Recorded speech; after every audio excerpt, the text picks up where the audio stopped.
Kami ba ang nagnakaw sa Kongreso? Kami ay nagpapapasa lamang ng budget, sabi niya.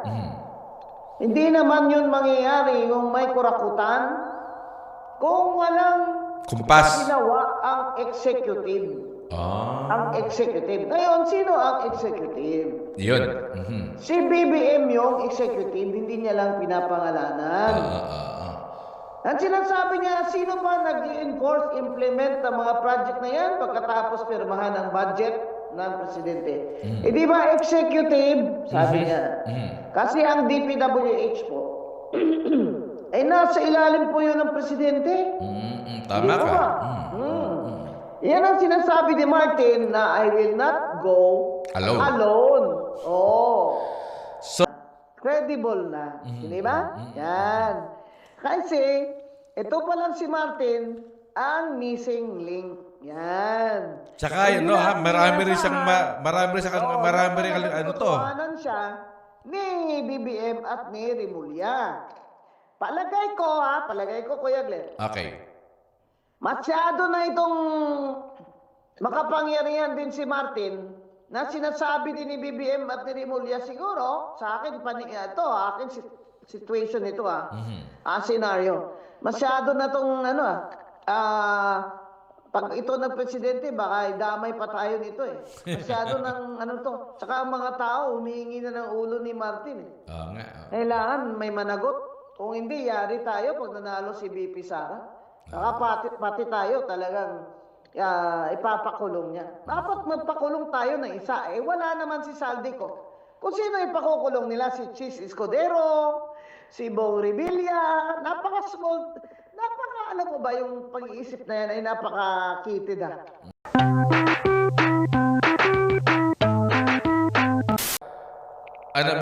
Medyo meron lang echo. Okay, sige. Yan din natin yung echo. Baan natin. Ayan, okay ba? Yan, medyo may echo lang. Yung sounds Mas okay ba yan? Yan. Okay. Ganyan. Pakibaba lang konti yung sounds para maano natin. Ayun na. Okay. Yan. Yan. Medyo okay Yan na ba? po. Okay na ba direct? Okay na? Medyo konti lang. Medyo ibaba lang daw konti yung yung volume. Yung sound, okay ba yan? Tapos pakihinaan din ang yung monitor. Ayan, yung monitor. Parang wala nang sound dito eh. Ay, pero dito, itlaas mo ang konti. Sige, ito na lang. Loud and clear ka dito, attorney. Loud and Ito, clear Kuya ka. Glenn, okay na ba yan? Yan. Okay na. Yan. Okay. So, anong take mo? Ngayon kasi, di ba, mayroong impeachment ngayon, impeachment hearing sa Congress. Pero bago yan, kahapon, abay naglabas ng video itong si dating Speaker Martin Romualdez. Pinayagan sa Speaker Bogie D ng Kamara magpatingin sa Singapore dahil meron siyang sakit. Pero hinarang ng Ombudsman Boying Rimulya. Ano po yung take mo rito, attorney? Meron siyang watchlist, Nasa watchlist siya. Wala siyang hold order siyempre, wala pa siyang kaso. Pero pwede naman kasi yung i-watchlist siya, hindi siya palalabasin ng immigration. Alam mo, Kuya Glenn, mas maganda, ipakita natin sa mga tagapagpakinig natin kung ano yung sinabi talaga ni Martin Romualdez. Pwede ba nating mapakita yung clip dyan na sinasabi niyang I will not go alone. Yan. Sige. Para makita natin kung ano ba nasa isip nitong Martin Romualdez na ito. Sige, go, Kuya Glenn. Sige, okay. Ha? Wala pong video? Okay. Hintay lang natin, ha? Hintay natin, inaayos lang. Okay. Pero Sige, dito... pero Kuya Glenn, Oo. tingin ko dito, bago pa ito nag-announce si Ombudsman Boying Rimulya na ipapa-freeze niya yung assets tsaka i-issuean niya ng plunder case. Naplansya niya na. Kasi hindi naman ito mag-a-announce kung hindi pa siya naplansya na. Kaya ito ngayon, makikita natin yung statement ni Martin Romualdez dahil sa hindi siya makapaniwala na siya talaga ay totohanan ni Boying Rimulya at ni BBM. Pwede natin i-play? Inaayos pa, attorney. Inaayos pa natin ito. Inaayos pa yung ating video. Pero ano ba ito? Sabi ng iba eh. lalabas na ang plunder case niya. Kaya siya talagang nagwawala na si Martin Romualdez kasi hindi niya akalain sa buong buhay niya na siya ang pinaka-powerful na tao sa Pilipinas maliban sa kanyang pinsan na si BBM ay dadatnan niya ang ganitong Sitwasyon. Would eventually speak for itself. Sitwasyon niya ngayon. But there comes a point when silence is no longer prudence. Ombudsman Remulla ang pag-file ng plunder. Ang sinasabi ni Ombudsman Remulla, hindi naman mangyayari yung mga flood control na yon kung walang conspiracy. Walang conspiracy si BBM. Ay, si ano pala? Romualdez. Walang conspiracy si Romualdez. Kaya, ngayon, sinasabi ni Romualdez, bakit? Kami ba ang nagnakaw sa Kongreso? Kami ay nagpapapasa lamang ng budget, sabi niya. Hindi naman yun mangyayari yung may kurakutan kung walang Kumpas. ginawa ang executive. Ang executive. Ngayon, sino ang executive? Yun. Si BBM yung executive, hindi niya lang pinapangalanan. Ang sinasabi niya, sino ba nag-enforce, implement ang mga project na yan pagkatapos pirmahan ang budget ng presidente? Eh di ba executive, sabi niya. Kasi ang DPWH po, ay nasa ilalim po yun ng presidente. Tama ka. Yan ang sinasabi ni Martin na I will not go alone. So laglagan na to. Laglagan na to. Oo, kasi ibig sabihin ng I will not go alone, I will take you down with me. Yan. Yan ang ibig niya sabihin. Kung ako ay babagsak, ay isasama ko kayo. Sino tinutukoy niya dito? Eh di yung pinsan niyang BBM. Ayun. Eh sino pa nga ba? Diba? Hindi lang niya pinapangalanan. Ito ba yung ano? Ito ba yung dahilan? Kasi, di ba, may report, nahuli na si Saldico. So, timing naman, sinabing iuwi si Saldico, magpapagabot naman itong si dating Speaker Martin Romualdez at nung siya ay hindi payagan, naglabas ng video. So, dito, attorney, nakikita mo na yung statement dito ni Saldico na tutumbok sa dalawang taong ito? Correct? Nagko-corroborate Okay. yan sa rules of court. Co-corroborate ang testimony ngayon ni Saldico at ni Martin na nag-demand si BBM ng 100 billion na insertion dyan sa infrastructure o DPWH fund kung saan kinuha ni Saldico ang 25 billion na kickback ni BBM at hinatid sa bahay niya. Yan ang danger dyan sa labas ni Martin Romualdez. Kaya, ready na ba yung video ng statement niya, Kuya Glenn? Director, okay na ba? Okay na ba yung ano? Inintay lang natin? Okay, Pero ito lang bago po inaayos lang po. Ano po yung masasabi nyo sa lagi naman itong inuulit ang Malacanang Ang sabi nila, kasi sinasabi niyo po kanina, mukhang masasangkot nga, mukhang itong isa sa mga arkitekto ng pagnanakaw sa kaban ng bayan ay ang mismo ng Pangulo. Pero lagi binabagit ng Malacanang, ang Pangulo ang nag-expose ng mga flood control anomaly. Siya yung nagpa-imbestiga, kaya nga nagkaroon pa ng mga ICI, ganyan.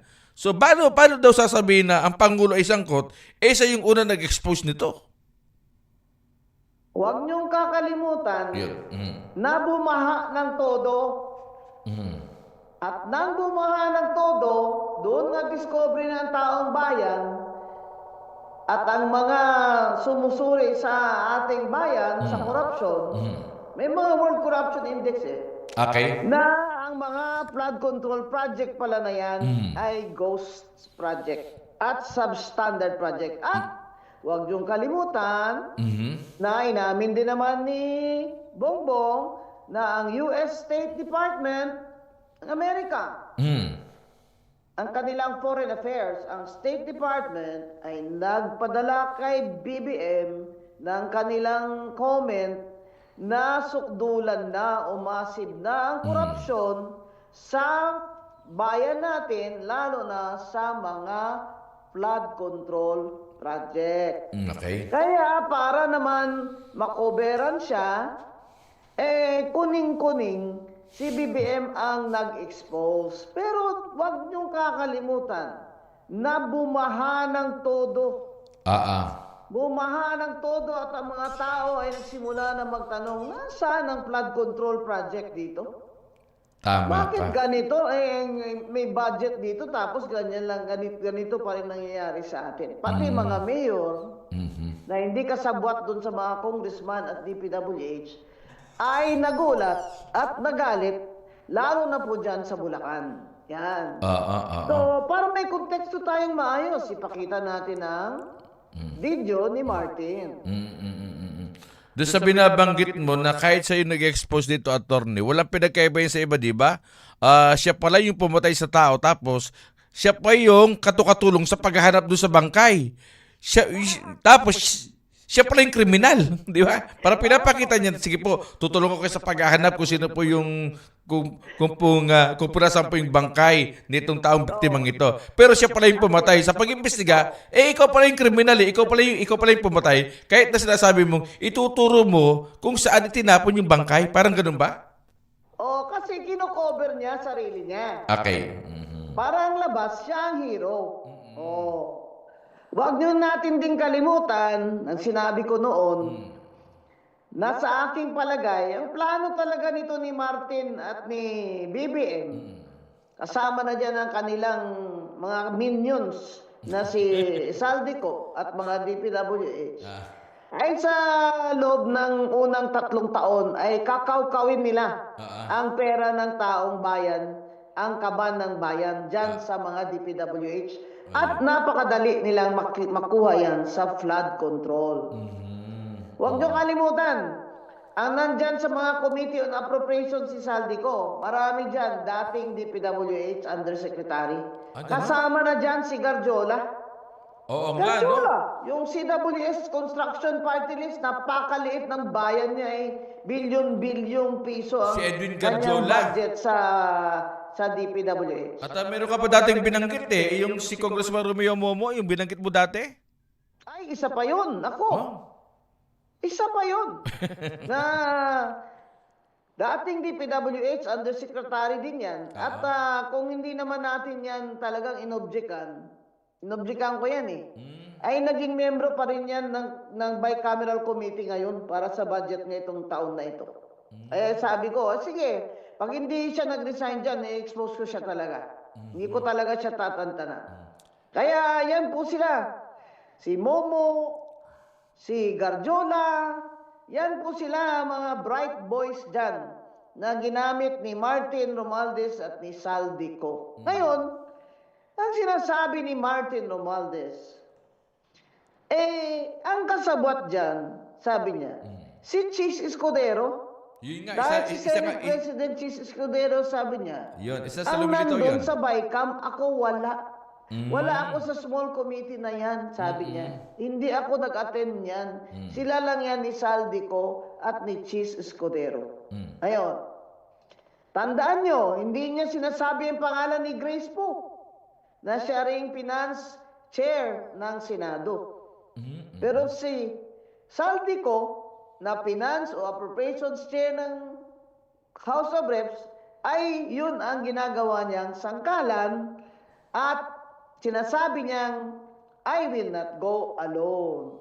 Sasama ko kayo sa hukay. Yan. So, dito nakikita na natin na yung dating magkakampi, magkakaaway na ngayon dahil dito sa booking at sa korupsyon. Sinasabi na nga yung mga magnanakaw, galit din yan sa kapwa magnanakaw. Kasi hindi niya masusolo O ayan na, ready na ba yung statement niya, no? pa Martin? natin. Inaano pa yung Tagal audio. naman yan eh. Nasa YouTube lang yan eh. Okay, okay. Pero, Magabi pa yan. Attorney, break lang tayo. Inaayos lang ha. Break lang tayo ha. Okay, of course, kasama po natin. Siyempre, the one and only, Attorney Rowena Bingwanzon. Ito po si Kuyang Glenn Gatus. Attorney Guanzon, muli po magandang morning. Magandang morning, Kuya Glenn. Ano, ready na ba yung ano natin, video ni Martin? Oo, ano pa ng ano eh. Pero dito, medyo nagkaroon ng problema yung ating sa technical, no? Pero kayo naman, narinig nyo naman, pakiwarin nyo ba ay matagal na itong gustong sabihin ni Martin Romualdez? Kaya lang, mukhang ayaw niya itong ilabas. Pero nung mahuli na, binanggit na nahuli na itong si Saldico, kanya-kanya ng ligtas ng kanya-kanya ng ligtas ng katawan. Oo. Ika nga. Kasi kung totoong na Huli si Saldico dun sa Europa, Doon sa Czech Republic. sa Prague, at mukhang wala yun sa plano. Oo nga, Kasi hindi Interpol ang humuli dun. Mismong mga deportation na opisyal ng Prague ang nakahuli sa kanya. Ibig sabihin, pag wala pong areglo doon, kunyari, citizen siya ng Portugal, diba? Pero wala siyang dalang papeles, ay talaga pong i-deport siya. Yan ang hindi na preparahan ni BBM Gang na ipapabalik, i-deport si Saldico. Ayun. Kaya, nung nalaman nila, inunahan na naman ni BBM ang balita. Para kunyaring, siya ang nagpahuli kay Saldico. Pero sa totoo lang, ayaw naman talaga nilang bumalik si Saldico. Dahil nga, ididihim din sila ni Saldico na sila ang talagang mastermind. Ngayon, itong mastermind na sinasabi ni Ombudsman Remulla ay hindi si BBM, kundi si Martin Romualdez. Yun na. Kaya itong Martin ay pumalag ngayon. Correct. Kaya ngayon, nagwawala si Martin, sinasabi ni Martin, bakit ako? Why me? Ganyan. Why me? Sabi ni Martin. Hindi naman ako mastermind.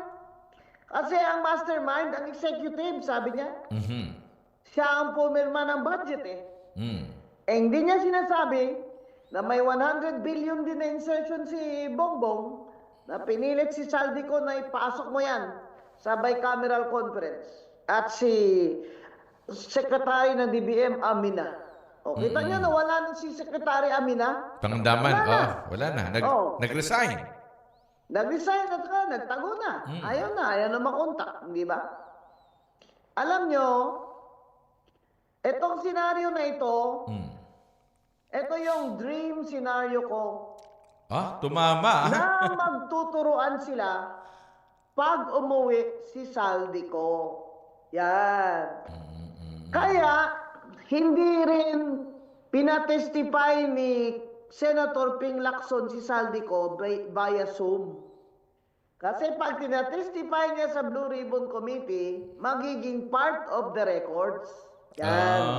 Tama. Yan, Kat. Kung part of the records yan, that can be subpoenaed later to the court. Ibibig-subpoena yan ng court para ipasubmit yan ng court kailangan isumiti yan ng Senado sa korte pag sinabi na sila.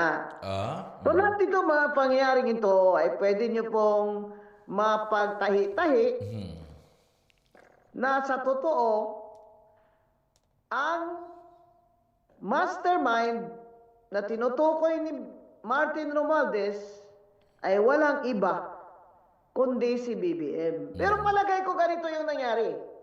Sige nga. Mga kababayan, ito teorya ko. Sige. Itong si Martin Romualdez, sabi niya kay BBM, huwag si Sara i-vice president mo, next president mo. Habang maaga, gumawa ka na ng dahilan para malaglag mo yan. Ayan. Ayun. At yan ang ginawa nila within 1 year kay VP Sara. Di ba? Ngayon, sabi ni Martin, ako na lang ang next president mo kasi si Sandro underage. Yan. Di pa pwede, di pa Remember, pwede. ang Marcos dynasty ang habol niya. Nakakita siya ngayon ng entry itong si Martin Romualdez. Sabi niya, saka ako, ito palagay ko nangyaring senaryo. Ako na muna, saka ko i-hold ito para kay Sandro. Sabi niya. Dahil dyan, yung 2025 election na yan, kailangan makontrol nila ang mga congressman at dinagdagan pa nila ng mga party list para makontrol nila lahat. Kaya ganyan, na grabe ang vote buying ng mga congressman. Grabe ang vote buying ni Martin Romualdez, umabot pa sa Negros Occidental. Si Martin, yung kanyang miss niya, di ba? Nasa party list din, tapos anak niya. Kaya nga sila tumodo ng vote buying para makakuha sila ng 3 seats na boboto sa kanya bilang speaker at magdagdag sa kanilang pondo. Kaya ganyan na nangyari sa 2025.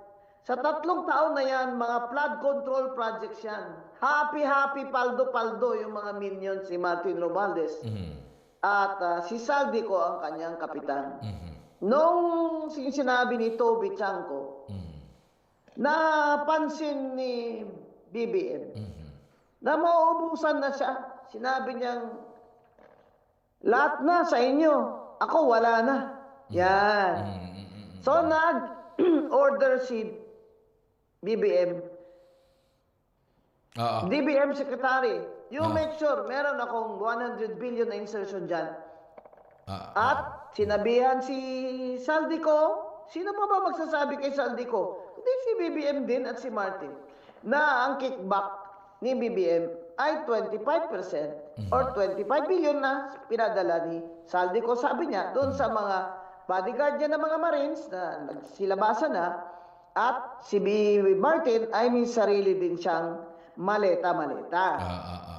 Ngayon, nung tinanong ni Saldico si Martin, ayon sa statement ni Saldico, si Presidente humihingi ng 100 million na insertion. Na 100 billion na insertion. Nako, lulobo. Bubukol ang budget.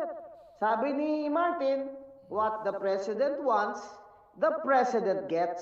Tama. Ibig sabihin, you cannot refuse that. Sinabi rin ni DBM Secretary Amina na, yes, that's what the President said. Sinabi rin ng dalawang Undersecretary kasama yung Bersamin na, tama po yung Chairman, yan pong utos sa amin ni Presidente. Kaya, yung statement ni Saldico na yun ay kapaniwala na. Credible na. Hindi ba? Yan. Kasi, ito pa lang si Martin, ang missing link. Yan. Tsaka yun, no, marami rin ano to. Nagkatotohanan siya ni BBM at ni Rimulya. Palagay ko, Kuya Glenn. Okay. Masyado na itong makapangyarihan din si Martin na sinasabi din ni BBM at ni Rimulya siguro, sa akin, situation ito scenario. Masyado na itong pag ito ng presidente, baka damay pa tayo nito eh. Masyado ng Tsaka ang mga tao, humihingi na ng ulo ni Martin. Kailangan may managot. Kung hindi, yari tayo pag nanalo si VP Sara. Saka pati tayo talagang ipapakulong niya. Dapat magpakulong tayo ng isa. Wala naman si Saldico. Kung sino ipakukulong nila, si Chis Escudero, si Bong Revilla, alam mo ba yung pag-iisip na yan ay napaka-kitid Pero, ito siguro Martin, nung nalaman niya na totohanan na siya ni Rimulya, pinailan siya ng plunder, at pinapapraise yung assets niya, palagay ko nagbanta na ito. Sinabi niya, sige, tuluyan niyo ako. Kung hindi talagang dadaling ko kayo sa hukay. Yan ang senaryo na nangyari sa tingin ko, Kuya Glenn. Oo nga. Mukhang tama naman yung iyong pag-ano dito yung iyong mismo sinasabi at talaga naman posible talaga yan.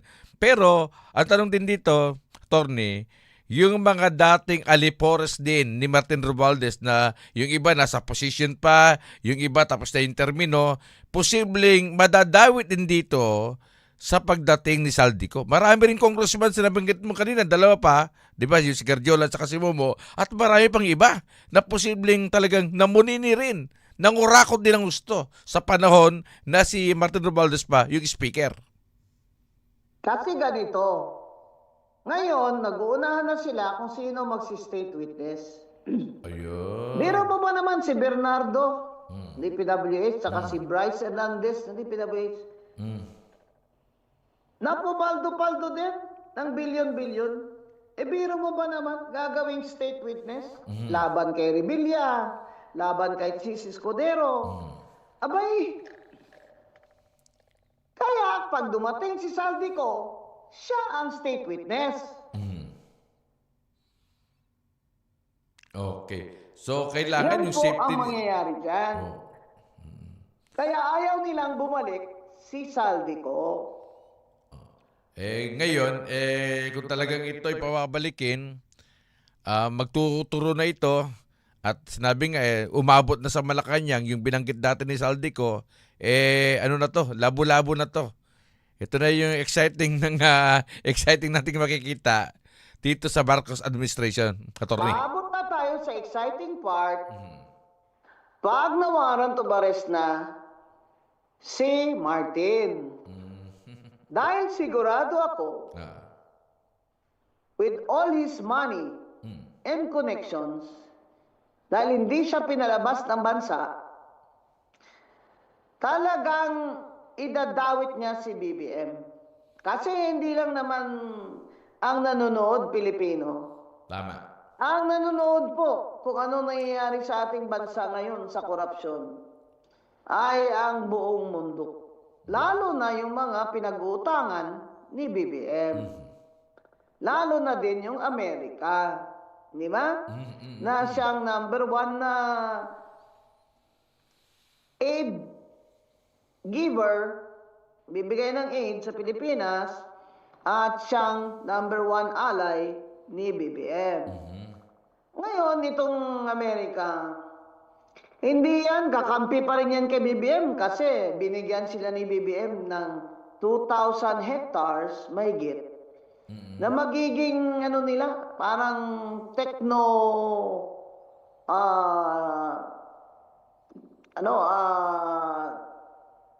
technology development, parang empire outside of Taiwan. Ayan, hindi dumaan yan sa Senado Talaga to si BBM Binibigay yung lupa natin 99 years. Hindi man lang dumaan sa Senado. Abay, parang Hong Kong Binigay ng 99 years ng China para tumigil lang ang ginigera sila ng British Abay, tayo ni 5 walang bayad ang Amerika binigyan ng 2,000 hectares. Kasi baka kunin na ng China ang Taiwan by force, mawawala ngayon ang advantage ng Amerika at Taiwan. Ano yun? Yun yung computer chips na ginagawa sa Taiwan. Ita-transfer yan nila dito sa Pilipinas. Yan. Kaya kakampi pa rin si Trump kay BBM. Pero ang mga tao, tayo mga Pilipino, ano na ngayon ang gagawin natin? Yan. Yan, Kuya Glenn. Ang susunod na kabanata, pag-uusapan natin next week sa Usapang Matino. Okay. Na kami ay naubusan ng oras ni Atty. Rowena Guanzon pero nako, punong-puno tayo ng kaalaman. Okay, Atty. Guanzon, thank you so much Thank you so much. Thank you. Hanggang sa susunod na Wednesday. Ng Usapang Matino, magandang morning. Yun. Kasama natin via Zoom si Atty. Rowena Guanzon. Ito naman po si Kuya Glenn Gatos. At susunod na po ang mga mainit na balita. At siyempre ang programang Kapitbahay. Bye-bye po, bye-bye. Malinaw na diskurso, matinong argumento, makabuluhang talakayan. Ito ang programang nagbibigay boses sa katotohanan. Usapang Matino with Attorney Rowena Guanzon.